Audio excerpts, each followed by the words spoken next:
Let's start this head-to-head with a little history lesson. So it's in 1852 that two French inventors patented a method that's similar to what we'd call the cafetiere nowadays. Now, there were two other patents that were dropped in the 1920s by some French and some Italians, but it's in 1958 that the first real production of cafetiere started, and it was by Valerio Bonadini, who started the first production in France in a factory that used to make clarinets. And it's from that point on that the cafetiere or French press gets really well known.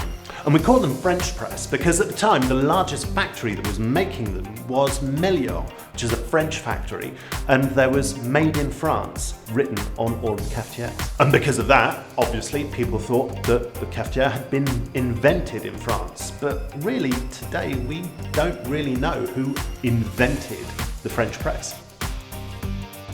So the history of the Moka pot is a little bit better documented. It started in 1933, where Alfonso Bialetti, engineer and creator of the brand with his name, he set the patent for the first Italian coffee maker under the name Moka Express. A real display of Italian know-how, this coffee maker made out of aluminium let people in Italy drink a coffee that's almost like an espresso, but they could drink it at home, and it was the Moka.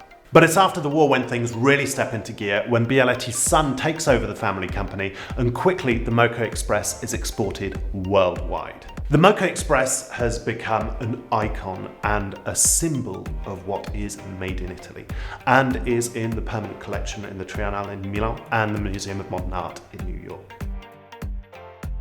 So whether it's for the French press or for the Moka pot, I'm obviously going to tell you to grind your own coffee just before you need it. Not only will it give you a better resulting cup, but also it'll let you change your grind to the right method and for your coffee. Both methods, we're going to start by warming our water, 93 degrees C for our French press and between 93 and 95 for our Moka pot. Then we're taking care of our coffee. For the French press, we're using 60 grams for 1 litre of water, or about 15 grams for 250 grams of water.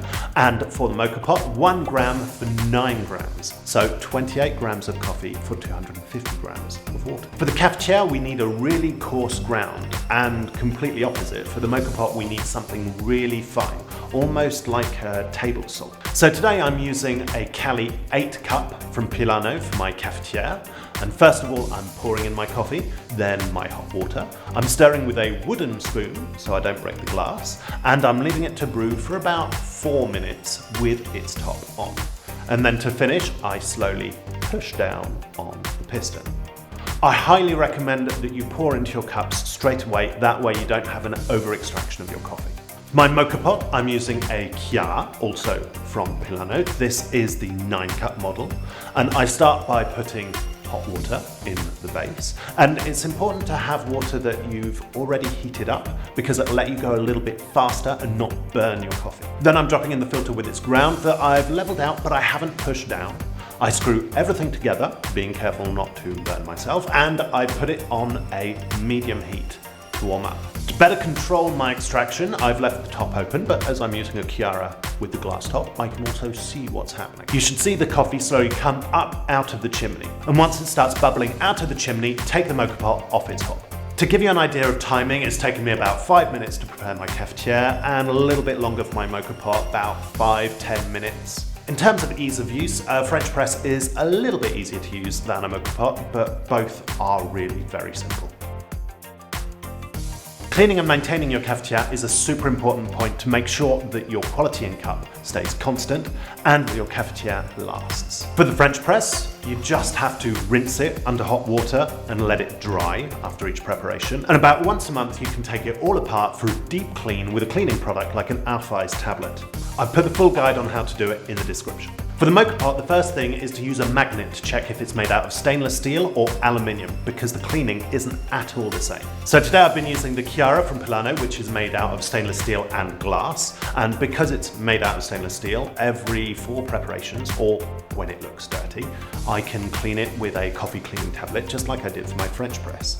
But it's not at all the same story for aluminium. Moka pots made out of aluminium are really, really fragile. So you can only really clean them with hot water, maybe a tiny bit of soap. So no scrapey sponges, no brushes, no detergents, no baking soda, no vinegar, and really don't put them in the dishwasher. So like I said, after each time you use it, just unscrew all the different parts and rinse them a lot under hot water and let it dry.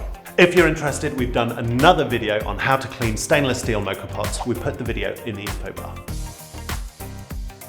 From about a tenner to upwards of £100, in both of these methods there's something for every pocket.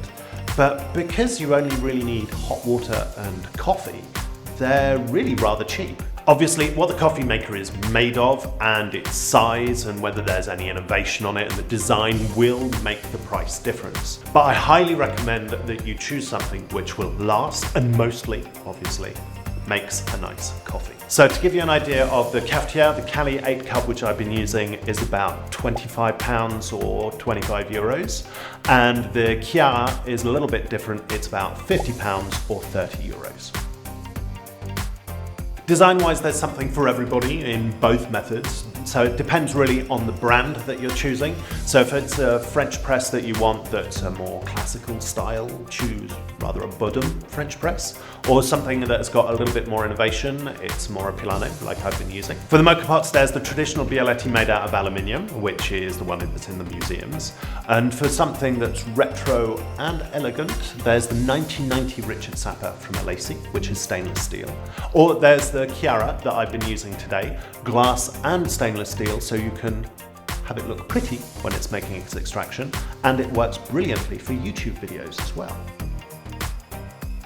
So things for and against for each. The French press is really easy to clean and doesn't need any electricity, apart from to heat its water, obviously. Otherwise, the Moka pot and the French press have really got the same things going for them. They're both fast, easy to use, don't take up much space, and are relatively cheap. A Moka pot makes a really intense cup, so it's better for fans of espresso, but you kind of need to know what you're doing, because otherwise you will have a burnt coffee, which will give an over-extraction and lots of bitterness in your cup. So who's winning this head-to-head? Well, really, the two styles can't really be compared, apples and oranges. The in-cup result is very different and will depend on your taste. Budget-wise, I'd say that both of them are about the same. Ease of use, it's the French press which wins, and quality in cup, if it's very well done, the Moka pot gets there. So it's not really easy to decide a winner, it really depends on your tastes. Let us know in the comments which method you would vote for. I hope you enjoyed this video, and I will say, have a nice coffee, and I'll see you next time.